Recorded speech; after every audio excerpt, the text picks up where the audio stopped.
विधानसभा निवडणुकीत संघाने केलेल्या प्रचाराचे पवारांकडून कौतुक, विरोधकांना घवघवीत यश मिळण्यात संघाच्या कामाचा मोठा वाटा, कालच्या बैठकीत पवारांचं वक्तव्य, सूत्रांची माहिती।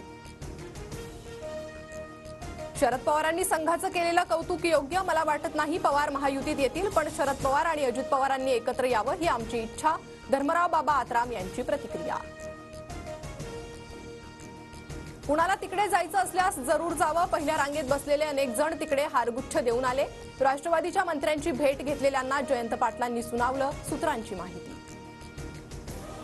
एकनाथ शिंदेंची इच्छा नसतानाही काही गोष्टी चुकीच्या घडल्या, शिंदेंची हातबलता नव्हती, पण काही गोष्टी सहन कराव्या लागतात, गणेश नाईक यांचं वक्तव्य। उपमुख्यमंत्री अजित पवार आणि केंद्रीय गृहमंत्री अमित शहांमध्ये तासभर बैठक, धनंजय मुंडेंबाबतही बैठकीत चर्चा, सूत्रांची माहिती। बीडमधील लाडकी बहीण योजनेचा अध्यक्ष अजूनही वाल्मिक कराडच, धनंजय मुंडेंकडूनच वाल्मिक कराडची अध्यक्ष म्हणून शिफारस।